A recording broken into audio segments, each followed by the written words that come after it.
월송 1호기는 2008년도 이후에 6차례 불시 정지, 그리고 평균 이용률이 51%, 그리고 캐나다 구형 원전으로서의 낮은 그 내진 설계, 그리고 여러 가지 이 원전의 특성에 의해서 방사능 물질이 삼중수소와 같은 핵연료가 많이 발생하는 그런 중수로 원전, 이 등등등의 문제가 그 배경이 되었고요. 또 특히 이번 2017년 1심 법원에서 사법부 판결이 안전성 평가 보고 심사 때 월송 2, 4호기에 적용된 최신 기술을 적용하지 않았던 점 등 이런 것들이 고려돼 가지고 법원에서도 이미 그 수명 연장이 위법하다 하는 판결이 난 상황입니다.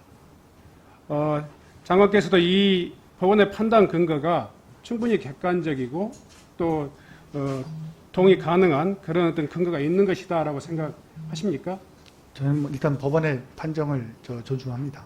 네, 우리가 끈이 가장 최종적으로 정치적인 논란 사건들이 이 법원까지 가서 결정되면 대부분 다가 수긍하기 마련인데, 여전히 지금 이 월성 1호기가 정쟁의 대상이 되고 있는 것은 불필요한 사회적인 그 역량의 어떤 소모 그리고 낭비다, 이렇게 생각합니다. 문재인 정부가 에너지 전환 정책을 시작할 때 사실은 후쿠시마 원전이라고 하는 사고, 그리고 또 포항 지진 등등의 그런 어떤 국민들의 높은 그 안전에 대한 우려, 이런 것들이 반영됐다고 생각합니다.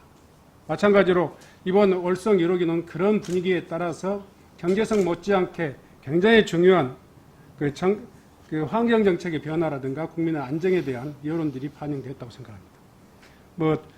아마 정당을 초월하고 어떤 이 정책의 입장을 주장한다 하더라도 경제성 논리 못지않게 국민들 안전이나 생명이 우선될 수밖에 없다 하는 것을 지금 모든 국민들이 인정하고 있을 텐데요. 방금 전에 정태 의원이 지적한 박근혜 정부의 고리원전 폐쇄 과정에서도 마찬가지였던 입장이 적용됐다는 것을 생각하면 아마 국민들이 이번 그 고리원전 월성 1호기 그 폐쇄 과정에 대한 우리 산업부의 고충, 그리고 문재인 정부의 어려운 정책 결정에 대해서 존중하려고 생각합니다.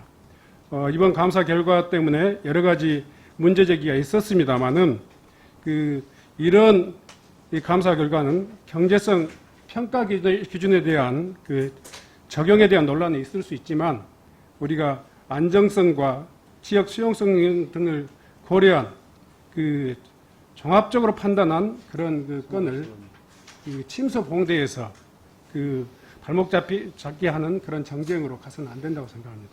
그런 점에서 저도 앞으로 정부 정책이 에너지 전환 정책이 흔들림 없이 추진되어 나가야 된다고 생각하는데, 장관께서 간단히 말씀해 주셨으면 좋겠습니다. 네, 그렇습니다. 많은 의원님께서 지적해 주신 것처럼 월성 1호기는 안전성과 또 경제성과 또 수용성에서 많은 문제가 있었던 원전입니다. 그렇기 때문에 국정과제로 채택이 되었던 내용이고요.